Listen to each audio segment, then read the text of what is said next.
We're all made of layers, the ones we show the world and the ones we keep just for ourselves. On the Layers of Us podcast, we peel back those layers through honest conversations about identity, growth, and the stories that shape us. From queer and BIPOC voices to anyone with a layered story to tell, this is where we explore where we've been, what we've carried, and who we're becoming, one story at a time. I'm your host, Amanda Wan, and this is The Layers of Us. Hey everyone, what's up and welcome back to the podcast. Today we have another guest with us and we have Ray. So hi Ray. Hi. Do you want to start off by telling us a little bit about yourself, who you are, what you do, anything about your identity that you'd love to share? Yeah, for sure. So I'm Ray Hill. I use they, them pronouns. I run a company called Origami Customs. We make gender-affirming lingerie and swimwear right here in Montreal. We can talk a little bit about that afterwards. I'm also an educator and an advocate for trans rights in the workplace and non-medical gender affirmation. that's the shortest I can do that. Yeah. I'm excited to dive into that. So I'd love to know, how do you personally describe your own relationship with your own identity at this moment? Yeah, so I'm trans and non-binary. I've been out for about 7 years, and I've had that identity pretty much since I came out. I mean, non-binary is really wonderful in that it's quite flexible and it allows for a lot of shifting. Maybe the terminology that I used at the beginning isn't quite what I'm using now. You know, I went through maybe like gender fluid and things like that. Gender queer is another word that I've used over the years. But yeah, I feel very like settled in my transness, in my like ability to shift within. Yeah, and it's been a long road of self-discovery. For sure. And when did you first like start exploring those like layers of your own gender identity, and what did that kind of process look like for you? Yeah, so it's it's kind of funny. Like I was so sure years ago, previous to coming out, that I was just the best trans advocate there was out there. It's like, I'm not trans, surely, but I just like all my friends are trans, the people I date are trans, and I'm just like so gung ho about like supporting the people in my life and like being such a good ally. And then, of course, as happens many times with many different parts of identity, I was like, oh, okay, yeah, I'm also trans. um and so I had a lot of like beautiful reflections of what transness is, and a lot of different representation in my community, and my community was super supportive. I was really lucky.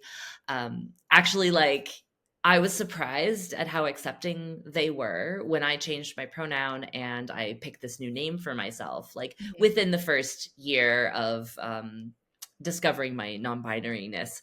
I was kind of expecting people to be like, oh wow, like tell me more about it, like why did you choose that, or like, well, like what's your identity doing? But it was so common in my community for people to change names and change pronouns all the time that everyone was like, yeah, cool, got it, no worries. And I was a bit like, aren't we gonna like dive in a bit deeper? Like I was kind of offended that they weren't like asking me more questions, but it was so common just for people to like roll with the punches and like update automatically. So I've been really lucky in that way. Yeah. And what kind of role do you think creativity and like fashion, for example, played in like helping you personally express and understand your identity more? Yeah, well, I was making gender affirming garments before I came out. And so a Okay. big part of my feelings around identity and advocacy and community support were wrapped up in like being a kind of a service provider in a way for my community. And yeah, that started to change as, you know, I started to experience my own products in a different way. I started to wear more of my own products. I like, obviously it's really good for my creative process to be able to have my own feedback and not just get feedback from others. Everyone Yeah. has their own relationship to how they wear gender affirming garments. So that really helped me in my work, and vice versa. Then I was informed by the way that people were using my products and other gender affirmation procedures and products as well. And I started to incorporate more of that. And it really like helped me round out the way that I talk about my work and my advocacy, because, Yeah. you know, I had more of an understanding of what's on the market, what feels good. Like as products changed and evolved and more things came on the market, you know, I had more of an understanding that I could speak from that place of really having an understanding personally. And I think that that connected more. more to people. Yeah, and how did you like come about starting this business? Especially because you said that you started making gender affirming clothing before you did come out. So like Yeah. how did this come to be? Yeah, it's I'm almost in my 16th year now. Okay. So over 15 years ago, I was living in Honduras. I moved Okay. there when I was 18, and I lived there for 6 years, and then I spent another couple of years living in other parts of Central America. So for the majority of my 20s, I lived abroad, and I was in a community of people who were scuba diving for the most part, and that was kind of my work and my play when I lived there. I owned a beachwear store with my ex-wife, and we imported swimwear, among other things, for the community who was in the water a lot of the time. But as we all know, like, swimwear is really hard to find that fits and lasts, and our bodies Mhm. are all really unique and intimates, including swimwear is one of those things where, it's very obvious when things don't fit well, and it's also really Mhm. personal and really like reflects a lot of like how we feel about our bodies, and can be a really Yeah. challenging experience for a lot of people to find. So I had a background in sewing, just personally, like it runs in my family. All through Okay. the generations, the women would sew clothes for their families, and so I grew up with that lineage. I've been making my own clothes since I was a kid. My mom made a lot of my clothes. My sister was really big into it, so I had a lot of the skill set already. And so when I saw people being frustrated buying these like name brand kind of surf branded, obviously very like small sized Yeah. bikinis and swimwear, I was like, actually, I think that I can help with this, and I started manufacturing some products, some prototypes for my friends, and they had to really like hold up because these people were in the water like all the Yeah. time. And they did really well. And I was able to customize the sizing based on being able to make patterns for myself when I was young. Yeah, and it kind of just grew from there. I was able to put those in the store, and then eventually I created an Etsy that did really well. When those bikinis sold really well on Etsy, I created more of an underwear line and developed new patterns. Um, yeah, and then when I moved to Costa Rica a few years later, I built my own website, and it kind of just exploded from there. Eventually, Mhm. flash forward many years, I moved back to Victoria for a few years, where I'm from, and reconnected with my gender diverse community, because that's one thing that I had been really missing living abroad, and started to Mhm. see people who were kind of like DIYing their own like packing garments and gaps and binders. And I was like, oh, okay, no, I get it. I have a place here. I can take the things that are being made, and I can develop them. I can teach people how to make their own products, but I could Yeah. also like manufacture these in a way that's going to last longer, and then I can sell those products and get them out to more people. As soon as I started my line of gas and binders, they just like flew off the shelves. I was the only one who was making them custom at the time. Mhm. There was never any fat tax, so like all of Yeah. the sizes had the same pricing, and we did like anyone who fell between sizing, and as well I was doing a lot more like one of adaptive items as well. Yeah, and there weren't that many brands who were doing what I was doing on the market at that time. It was really filling a niche, and I still do. I'm Yeah. still one of the only brands doing custom work. Yeah, there's not a lot. No, there's still not. There's a lot of new brands now, which is really amazing, and I love that. But having that customization is really still important to me, and having it. I mean, now it's all made by a team of queer and trans people here in Montreal, but at the time it was just myself, and so Yeah. the whole first part of the career was just me making every garment, and then yeah, about 7 years ago, I started being able to hire people to come in and train them to make these garments. I love that. How did you come Yeah. up with the name? Okay, so yeah, right at the beginning of what I was doing, the business looked really, really different. So on top of swimwear, I was also um, I was using a lot of recycled materials at the time to do Okay. beachwear as well, like cover ups. And I had this distributor in China who was shipping over silks. And so I was making a lot of like Okay. silk garments. But the idea was to be able to create something out of product that was bound for landfill a lot of the time. So Honduras and the global south generally is a place where a lot of northern communities like Canada and the States are shipping a lot of like secondhand clothing in this weird form of like charity, but it kind of goes unused because it's not really what people want. And so that stuff often gets sold off. And so I would go and try to find garments that were destined for landfill and see if I can breathe new life into them. And so the idea of origami was making something from something else. Hmm. I love that. And the term gender affirming, I feel like a Mm-hmm. lot of people still don't know what that means or Yeah. understand. I feel like it's kind of a new-ish term, or maybe it's just becoming more popular in Yeah. like everyday use. Yeah. In your own words, how would you describe what gender affirming means? Gender affirming is really like broadly anything that makes you feel at home in your body, I think. I've also heard the term gender good recently, which I Okay. really love. It's kind of the opposite of the dysphoria that, of course, not every trans person experiences Yeah. dysphoria. Um, but yeah, the only way I can describe it is like anything that feels like it's aligning yourself more with the way that you want to be seen and the way that you want to feel at home in your own body. And it that can really be anything. Like, we talk about Mhm. it in terms of medical assistance, we talk about it in terms of like clothing, gender affirming garments like gaps and binders, obviously. Yeah. But I think that gender affirmation can be anything. Like a really beautiful massage can be gender affirming. Relationships can be gender affirming. Like self talk, therapy can be gender affirming. Like there's no limit to how Mhm. you can get that sensation. But I do truly feel like it's more of an embodied sensation than Mhm. a cerebral concept. Like Yeah. you just know when you feel that. There's like this, Yeah. yeah, this alignment.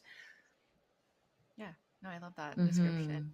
Hmm. So if anyone's listening to this right now and they're still trying to figure out their own gender identity, what advice or kind of like comfort would you offer them if they're feeling like confused or uncertain or don't know where to go? Yeah, I mean, this is a really particularly challenging time for a lot of people. So if you're Yeah. just stepping into the world of gender affirmation, welcome. It seems scary at the beginning for everyone. And Yeah. there's more information also than there's ever been. So it could be a lot to go through. But I think my advice is just to kind of take your time and try things on. It's supposed to be a fun adventure.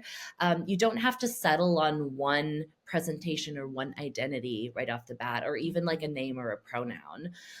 Yeah. Hopefully, people are afforded a safe community where they can experiment. But I think it's so important. And I think sometimes we forget that like transition is not linear, and for most people, it doesn't land in one place and stay there. Just the same as cis people's identities are continuously shifting, and sense of self is shifting as we grow in age with a lot of different factors that influence who we are and how we go about the world. We don't have to know everything right away. There should be play and there should be fun. And why clothing is such a great part of it is because it's like so ephemeral. Like you can just try something on for a day and wear it in the safety of your own home or in a place that you feel safe, or like dancing. And it doesn't have to be something that you are tied to. Mhm. Obviously, some of the more medical procedures are a bigger commitment, but even then, like there's so many beautiful stops along the path, and it's kind of like a mix and match. Like the way that we were taught that a gender transition would be had all of these like markers along the way. You got this surgery and you did these hormones and you went by this pronoun and it looked a certain way. And I think we're moving away from that a lot more. Mhm. And especially like with a younger generation, they're much more fluid and much more creative in their expression. Yeah. And I really love to see that. It's so beautiful being like, I want this thing from this category and this thing on this day. And I'm Yeah. just kind of somewhere in the middle. Yeah. And have you personally ever felt like pressure, even like within queer spaces or not within queer spaces, to kind of present or express yourself a certain way to kind of fit in? I mean, I was really lucky. I think I have a really creative community here in Montreal, and one that's full of a lot of different gender presentations. But sure, like I think I put a lot of pressure on myself at the beginning to present a certain Mhm. way. Um, Still now, I think that there's spaces that I go into where I feel like I'm going to be taken more seriously as a trans person when I look more trans. You Yeah. know, like um So one of the things that changed a lot for me was when I started taking testosterone 3 years Mhm. ago. I noticed this phenomenon where the more masculine I was presenting, the more feminine I felt that I could allow myself to be. It's this weird like dichotomy, but I think when I started to see myself reflected back to me the way that I wanted to be seen, it allowed for more play and like the easing of those rigid boundaries. Before, when I was getting gendered as feminine most of the time, it felt like I really kind of had to like masculinize in a certain way to protect myself and to have this Yeah. kind of armor.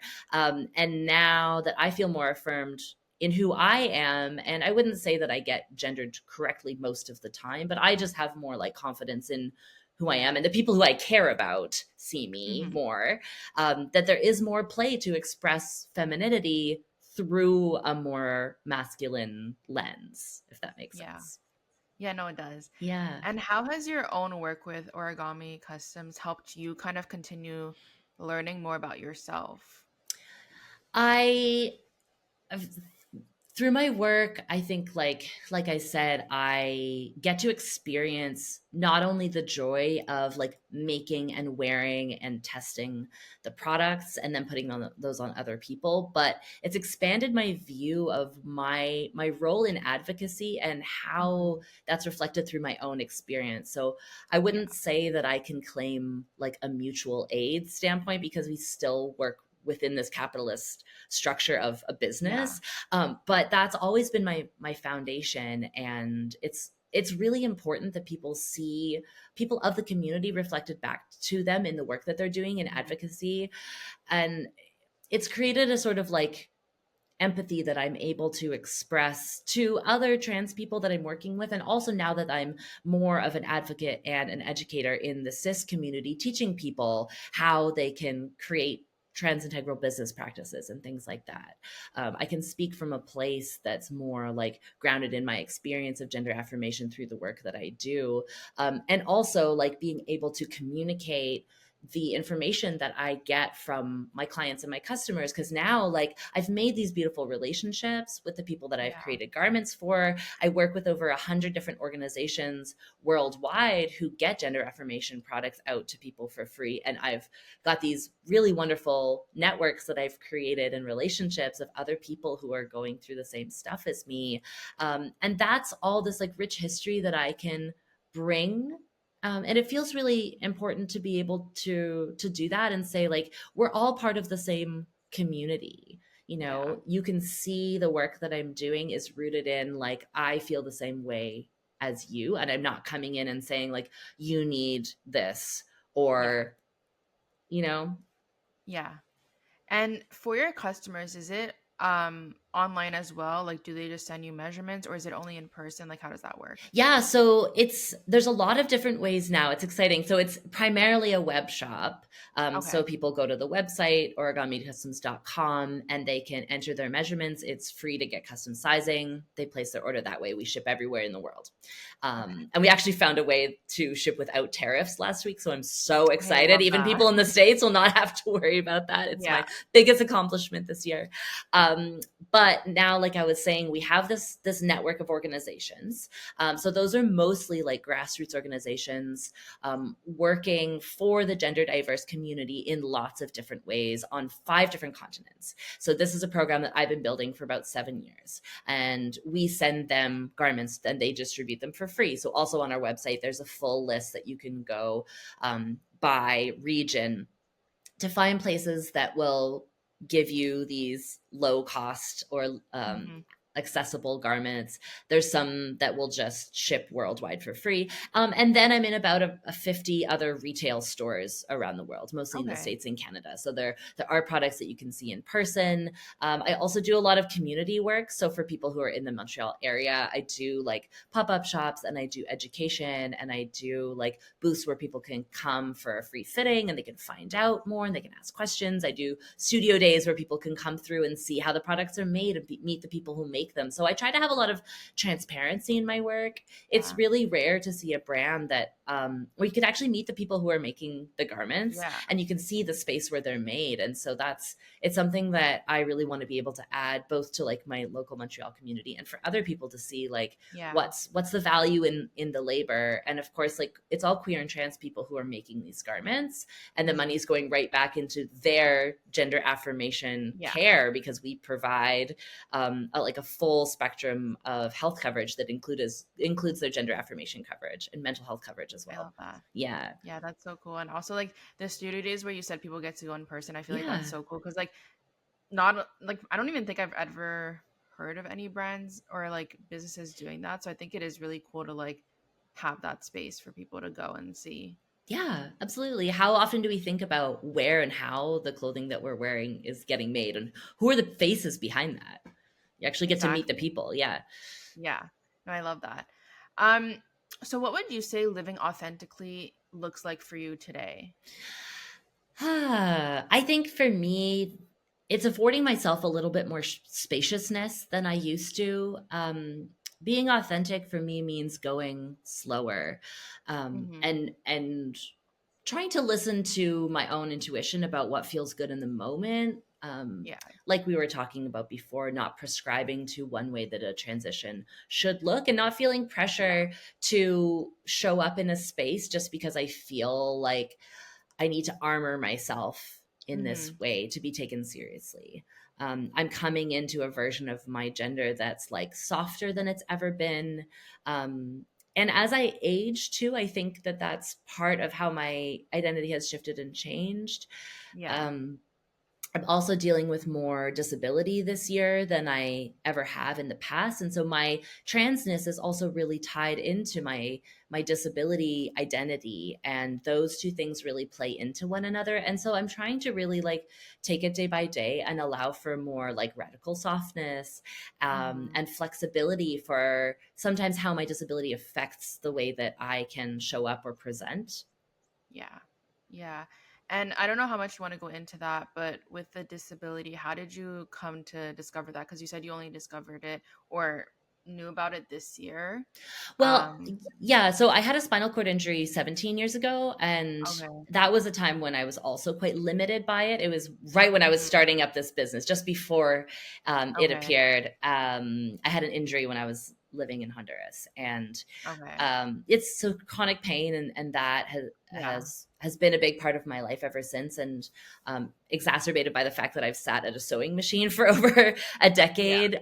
It wasn't very good for my body, and now this year it kind of got triggered, and I've been less able to do the things that I need to do, and it's all Mm-hmm. really tied together with identity.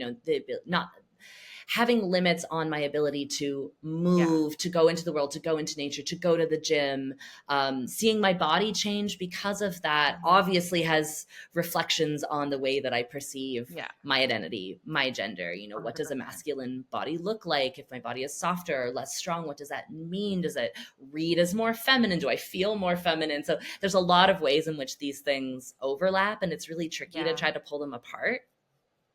Yeah. But I think it's important to talk about like chronic disabilities too, because I feel Hmm. like they go so overlooked because people will look at someone with like an abled body and be like, oh, like they're not disabled. But Yeah. there's so much chronic disabilities nowadays. Like my best friend has POTS, and like when you Hmm. look at her, people are like, oh, like she looks so healthy. Like what are you Yeah. talking about? But Yeah.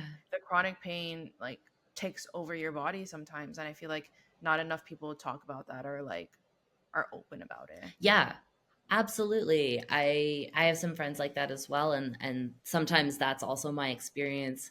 And I think when you're also like kind of a figurehead, there's this grind culture of like always being ready, always being the one who's like available, like presenting like I've kind of got everything under control, Yeah. which is maybe kind of damaging in the end, and hasn't always reflected like my actual capacity. So that's definitely Yeah. the thing that I'm working on, and for sure that's tied into, yes, seeing my body present as very capable, feeling like a sense Mhm. of pride in my work, but then also like needing to respect my limits Yeah. and my actual capacity, and knowing that that fluctuates so much. Yeah, for sure. And when you talk about advocacy and you Hmm. also talked about speaking to cis people and educating them, where do you do that? Is it like um, you're like a speaker at events? Do you do it on your own? Like, how does that work? Yeah, so I've really been building up my consultancy over the past couple Okay. of years. There's a couple different things that I do. Often I'll go into spaces that are already working with gender diverse people. And that could be like a university student group, that could Okay. be a healthcare organization that works with gender diverse folks to get them the supports that they need. That could be an organization. Um, yeah, it could even be something more in the medical field, like a hospital. And I mostly talk from my experience about the non-medical side of gender Yeah. affirmation. And so it lends something to a conversation that I think is really important, especially in a time when people are having limited access to the Yeah. medical supports that they need. Like we're seeing in the States, but we're also seeing in Canada quite a bit. People Yeah. are losing that. So this becomes really like a primary point of contact for people needing things that maybe can get them through out of necessity in a way that they didn't need before. And the other thing that I speak about is trans integral business practices. So having a business that focuses on not just like my experience as a trans person owning the business, but a full staff of queer and trans people Yeah. has really specific needs. And often we see advocacy for gender diverse people in corporate spaces as just kind of an afterthought that's like tacked on at the Yeah. end. And I really want to teach other organizations and companies how they can build in structures that are specific to supporting gender diverse people from the ground up, and make sure that we see ourselves reflected and we see ourselves in positions of leadership and consulting all the way through that process to make sure that it is like accessible and appropriate care. Yeah. Yeah, so I Yeah. do that often at conferences. I do that at Oh, universities and things like that. I love that. Yeah. Um, so since the podcast is called The Layers of Us, my last Yeah. question for you is what layer would you like to pull back and learn about yourself in the upcoming year? Oh gosh. um, I I think for myself, okay, so I'm in a really interesting position right now where I'm kind of living alone for the first time in my adult Okay. life. And it's weird and it's scary, but it's really exciting. So it affords all of this extra time for me to be like, what do I enjoy when I'm just by Yeah. myself? And by myself, I mean, I've also got my dog who's Me obviously very too. integral. Yeah. um, yeah, but I've been doing a lot of reflecting, and for sure it ties into gender stuff. It gives me more time to explore somatically, Hmm. like my intuition around how my body needs to be, how I feel good in my body. Yeah. But just in general, being able to reflect on the rest it takes to make sure that we can keep going as advocates, and anyone who is like pushing for the rights of other people right now, or making sure that their creativity gets out into the world. It Yeah. feels like there's a lot of urgency right now to have that realized. And I'm trying to figure out what it looks like to just not sometimes, to Yeah. take a step back and to rest and see how I can also benefit from my community members. Yeah. I think it's pretty obvious in the way that I'm speaking to you today that I feel like I have a lot to offer. And Hmm. sometimes it's about asking how I can also receive. So I've been Yes. doing a lot of speaking with other people who are in similar positions to me, and a lot of the organizations that are facing a lot of the same struggles as me. It's obviously been really challenging for anyone working in gender diverse care Yeah. worlds in the last year, 2 years. So finding other people that I can lean on, being able to be more honest about the struggles that we face. And Hmm. sometimes that means being really vulnerable on social media, which is like really Yeah. scary right now. But I am really trying to do that because I find that when I'm more visible and I'm more realistic and I talk about things like my pain or like all of the things that have gone wrong or my challenges, that's when people kind of show up and see this as more than just a business. They see me as Yeah. like a whole person, and I get to have these really beautiful moments of connection with others. So that's Yeah. really I what's think, been driving yeah. me. That's so important, I think, for any business to like know the founder, but like know them on more of like a personal level as much as they want to share, because I feel like when I like to like shop at different brands or like small businesses, like I love learning about the founder and like Yeah. who they are, because like there's connection there to be made. And I feel like whenever I see myself in the person selling the stuff, I want to support it that much more, if that makes sense. Yeah. So yeah, I love that you're opening up and like sharing more and stuff. I think it's really important for not only yourself Yeah. but for the people also like like getting your products and stuff. Yeah, for customers for sure, but just as other people who are out there in the world just trying to exist, being being vulnerable is hard, full stop. Very hard. Yeah. But yeah, I think it's really Yeah. important that we talk more openly about what is truly going on for us and Yeah, create a because more even like this understanding. podcast, like if someone is listening to this right now and they're feeling all these feelings, like I think just like talking about it openly makes people feel more comforted, and they can see themselves, whether it be in me or in you. I think it's Yeah. just like important. Yeah, absolutely. I agree. Awesome. Well, that's all I had for you today. So thank you so Yeah. much again for coming on and sharing all this. Before Yeah, of you leave, course. do you want to shout out any of your socials, where people can find you, where they can find your work, where they can shop? Yeah. Yeah, for sure. So our website is just origamicustoms.com. And there you'll be able to find all of the things that we talked about today, like Mhm. our resource lists, all of the community partners all over the world where you can get our products for free, all of the retailers where you can go and see them, but just in general, all of the gender affirmation products that we've got on offer. And then, yeah, we're on all the socials at Origami Customs. Yeah, and always feel free to drop me a line if something that I said resonated with you and you want to share. It really makes my day. Awesome. Well, thank you so much. Yeah, thank you for having me. This is really wonderful.